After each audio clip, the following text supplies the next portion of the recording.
දෙවැනි reference book එක තමයි අවුටිස්ට් ඇන්ඩ් ඉනෝප්‍රිනියා ගයිඩ් එක. මේකේ ඔත තමයි වෙඩින් කොට්ලි මොකද්ද කොටෙල් නිකෝ කියන කෙනා.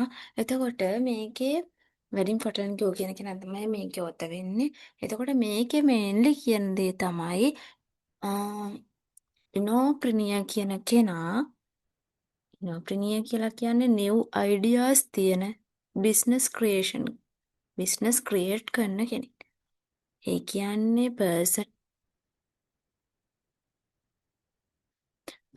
an entrepreneur is a person who combines innovation with entrepreneurship.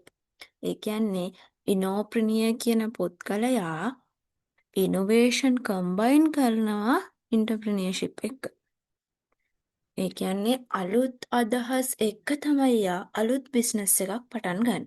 මෙන්න මේ දේ තමයි මේන්ලි ඉනෝප්‍රිනියර් ගයිඩ් එකේදී කියන්නේ. ඉනෝප්‍රිනියර් කෙනෙක් කියලා කියන්නේ අලුත් අදහස් වලින් අලුත් බිස්නස් එකක් පටන් ගන්න අදහස් කරන කෙනෙක්. එතකොට මේකේ ප්‍රධාන වශයෙන් අලුත් අදහස් ගොඩනගා ගන්නවා. ඒවා රියල් බිස්නස් බවට පත් කරනවා. ඒ රියල් බිස්නස් බවට පත් කරන්නේ සෝෂල් ප්‍රොබ්ලම් එකක්, රියල් වර්ල්ඩ් ප්‍රොබ්ලම් එකක් සොල්ව් කරන්න. එතකොට මේකෙදි ක්‍රියේටිව් විදිහට හිතන්න.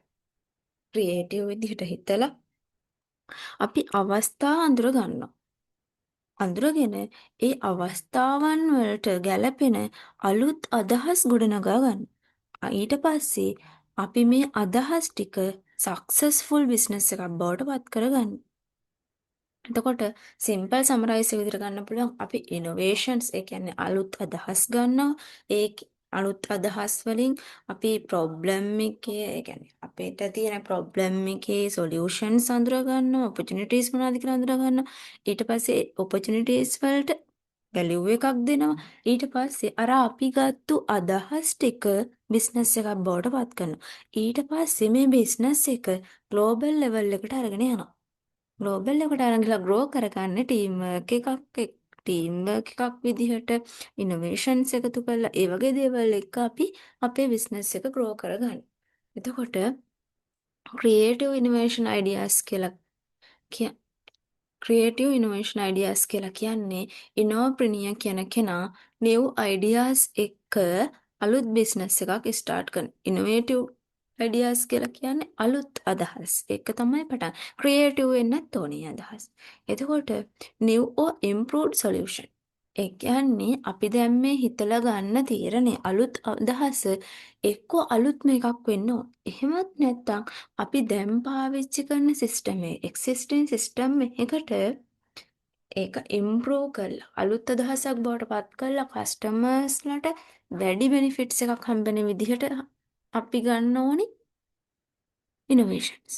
එතකොට ඉනෝවේෂන් ටයිප් කීපයක් තියෙනවා. ප්‍රොඩක්ට් එකක් වෙන්න පුළුවන්, ඒක සර්විස් එකක් වෙන්න පුළුවන්, බිස්නස් මොඩල් එකක් වෙන්න පුළුවන්. එහෙම වෙන්න පුළුවන්. එතකොට කොයිම වෙලාවකත් ඉනෝවේෂන් එක ඩෝන්ට් කොපි. කොයි වෙලාවෙත් කොපි කරපු එකක් වෙන්න බෑ. ඒක අලුතෙන් ක්‍රියේට් කරපු එකක්, එහෙම නැත්නම් ඉම්ප්‍රූව් කරපු එකක් වෙන්නම ඕන. ඊළඟට අපි අඳුර ගන්න ඕනේ මොකද්ද ප්‍රොබ්ලම් එක. ප්‍රොබ්ලම් එක අඳුරගත්ත කියන්නේ අපිට එතෙන්දී ඔපචුනිටි එකක් හැදෙනවා. Inopreneur looks at problem as chance to create value. ඒ කියන්නේ ඉනෝප්‍රිනියර් කියන කෙනා ප්‍රොබ්ලම් එකක් දිහා බලන්නේ ඒ කියන්නේ ඒ ප්‍රොබ්ලම් එක අපිට වටිනාකමක් හදාගන්න chance එකක් තමයි මේක. ප්‍රොබ්ලම් එක ඔපචුනිටි එකක් බවට පත් කරගන්නවා ඉනෝප්‍රිනියර් කියන කෙනා. එතකොට බිස්නස් එක ස්ටාර්ට් කරන්නේ ප්‍රොබ්ලම් එකත් එක්ක. මාකට් ගැප් එක අඳුර ගන්නවා. ඊට පස්සේ කස්ටමර්ලගේ පේන් පොයින්ට්ස් අඳුර ගන්නවා. මොනවද යාලට හම්බෙච්ච නැති එයාලගේ අවශ්‍යතා මොනවද? එයාලට ඒවා සැපිරලා කියන්නේ එයාලගේ අවශ්‍යතා සපුරලා නැත්තම් දැන් තියෙන ප්‍රොඩක්ට් එකකින් අන්නේ සපුරලා නැති අවශ්‍යතා මොනවද? අන්නේ දේවල් ටික අඳුර ගන්නවා. ඒ කියන්නේ කස්ටමර්ස්ලට තියෙන ප්‍රශ්නේ අඳුරගෙන ඒ ප්‍රශ්නෙට ඒ ප්‍රශ්නය අවස්ථාවක් බවට පත් කරගන්න. අන්න ඒක තමයි ඉනෝප්‍රිනියර් කියන කෙනා කරන්නේ. ප්‍රශ්නය අවස්ථාවක් බවට පත් කරගන්න. ඊට පස්සේ අන්නේ අවස්ථාවට වැලියු එකක් හදනවා. Focus on value creation before profit. ඒ කියන්නේ අපි ලාභයක් හදාගන්න කලින් වටිනාකමක් හදනවා අපේ ප්‍රොඩක්ට් එකට. Create value.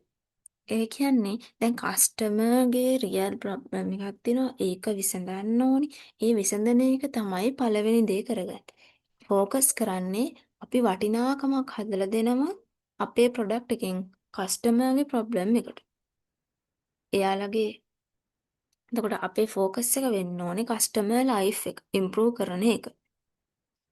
මේකෙන් එතකොට ටයිම් එක සේව් වෙනවා, කොස්ට් එක ඒ වගේ දේවල් කස්ටමර්ට සැපෙන්න ඕනේ.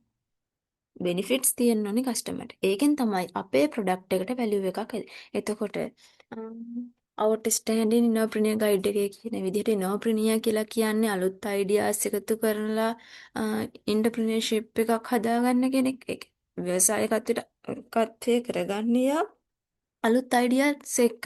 ඒ කියන්නේ එයා අලුත් අයිඩියාස් හදනවා. ඒ අයිඩියාස් එයා රියල් බිස්නස් එකක් බවට පත් කරනවා. රියල් වර්ල්ඩ් ප්‍රොබ්ලම්ස් සොල්ව් කරන විදිහට. එතකොට මේක ඇතුලේ අර අපි අපේ අදහස් හදන්න ඕනේ ක්‍රියේටිව් විදිහට. Don't copy. කොයි වෙලාවෙ කොපි කරපු දෙයක් වෙන්න බෑ. ඒකට අපේ අයිඩියාස් ප්‍රොඩක්ට් එකකට වෙන්න පුළුවන්, සර්විස් එකක් වෙන්න පුළුවන්, බිස්නස් මොඩල් එකක් වෙන්න පුළුවන්. එතකොට හැම වෙලාවෙම ඉනෝප්‍රිනියර් කියන කෙනා ප්‍රොබ්ලම් එක හැම වෙලාවෙම ඔපචුනිටි එකක් බවට පත් කරගන්න. හැම වෙලාවෙම ප්‍රශ්නයක් දිහා බලන්නේ අලුත් වටිනාකමක් හදාගන්න පුළුවන් chance එකක් විදියට.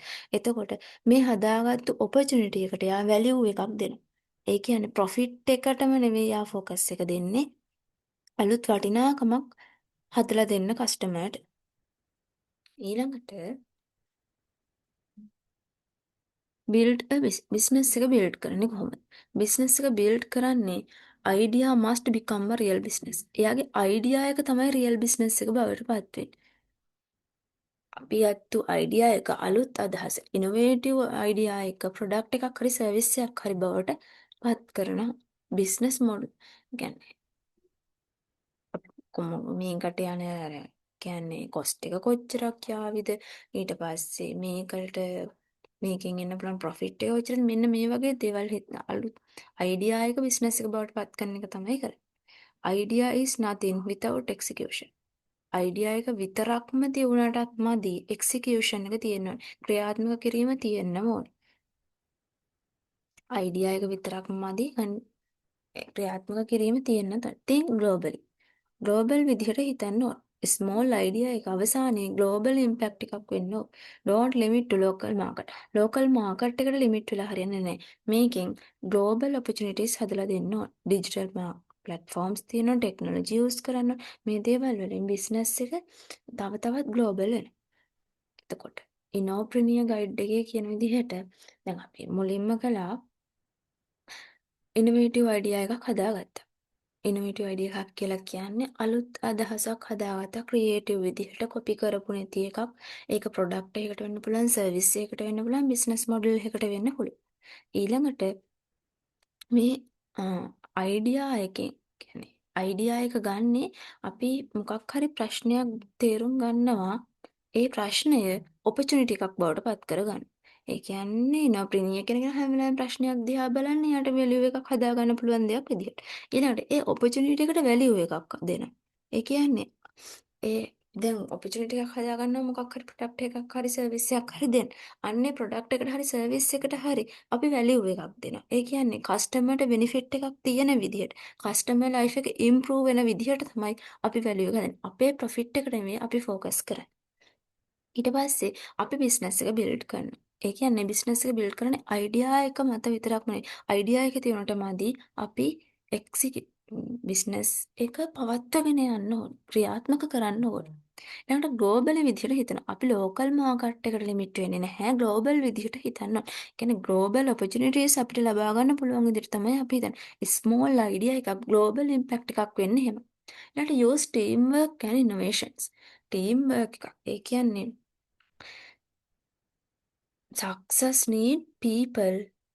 Difficult to be success alone. Difficult to be success alone. ඒ කියන්නේ තනියම අපිට සක්සස් වෙන්න අමාරුයි. ඒකට ගොඩක් කට්ටියෝ ටීම් වර්ක් එකක් ඕන. ඒ කියන්නේ බිස්නස් එකක් ඇතුලේ මාකටිං, ෆයිනෑන්ෂියල්, ඩිස්ට්‍රිබියුෂන් මේ වගේ පැති ගොඩක් තියෙනවා. එතකොට තනි පුද්ගලයෙක්ට මේ හැම දෙයක්ම බැලන්ස් කරන්න අමාරුයි. ඒකින්ද තමයි අපිට ටීම් එකක් ඕනේ. කොලැබොරේෂන්, නෙට්වර්කින්, පාර්ට්නර්ෂිප් මේ වගේ ගොඩක් පැති තියෙනවා බිස්නස් එකක් ඇතුලේ. මේ හැම දෙයක්ම බැලන්ස් කරගන්න නම් අපිට ටීම් වර්ක් එකක් ඕනේ. එතකොට together fast innovation and growth.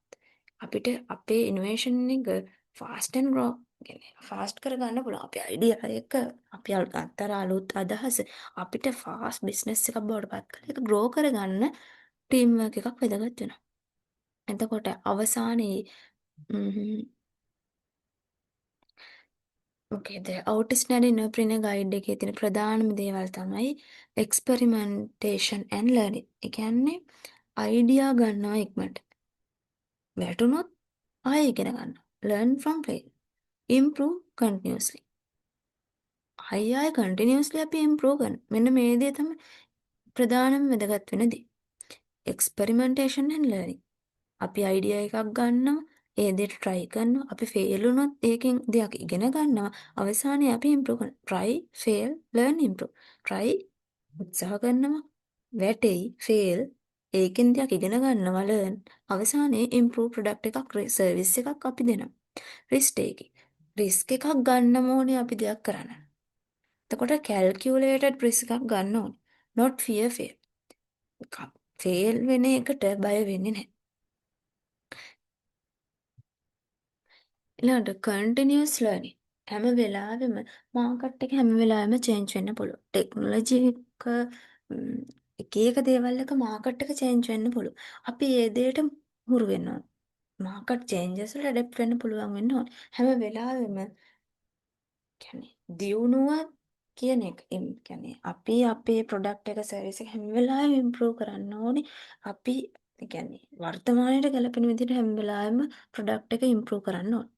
ඊට පස්සේ පර්පස් එක මේක හරි වැදගත්. පර්පස් එක කියන්නේ අපි හැම වෙලාවෙම ප්‍රොෆිට් එක විතරක් පර්පස් එක වෙලා හරියන්නේ නැහැ. අපේ පර්පස් එක වෙන්න ඕනේ ග්ලෝබල් ප්‍රොබ්ලම් එකක්, සෝෂල් ප්‍රොබ්ලම් එකක් සෝල්ව් කරන එක. කස්ටමර්ට බෙනිෆිට් එකක් දෙන එක. කස්ටමර්ගේ ලයිෆ් එක ඉම්ප්‍රූව් කරන එක තමයි අපේ පර්පස් එක වෙන්නේ. not only profit. පර්පස් එක ප්‍රොෆිට් එකම වෙලා හරියන්නේ නැහැ. ඊළඟට planet of loving creators concept. මේ concept එකෙන් කියන්නේ මෙතන කියන්නේ මිනිස්සුන්ගේ කියන්නේ එයාලගේ තියෙන මොකක් හරි යාළගේ ප්‍රශ්නයක් විසඳ ගන්න ඕනේ විදියක්. කියන්නේ මේ ප්‍රශ්නේ විසඳෙන්න ඕනේ කොහොමද කියලා එයාලගේ ප්‍රශ්නෙට විසඳුම එයාලගේ විසඳුම මේක වෙන්න ඕනේ කියලා එයාලගේ මොකක් හරි උනන්දුවක් තියෙනවනේ. අන්න ඒ දේ තමයි අපි ගොඩනගන්න ඕනේ. ඒ කියන්නේ people create with passion. මිනිස්සු මොකක් හරි දෙයක් බලාපොරොත්තු වෙන එයාලගේ උනන්දුව මත. අන්නේ දෙයට අපි උදව් කරන්න ඕන. focus on impact. එයාලගේ දේවල් වලට කියන්නේ එයාලගේ උනන්දුව තමයි අපේ ફોකස් එක වෙන්න ඕනේ. මනී නෙවෙයි අපේ ફોකස් එක වෙන්න ඕනේ.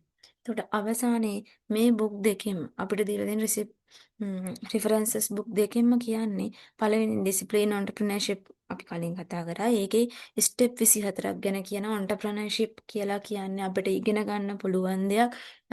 ඒකේ කියන ස්ටෙප් බයි ස්ටෙප් ඉගෙන ගන්න පුළුවන් දෙයක්. ඔන්ටර්ප්‍රිනර්ෂිප් කියන එක ලක් එකවත් ටැලන්ට් එකවත් නෙවෙයි කියලා තමයි කියන්නේ.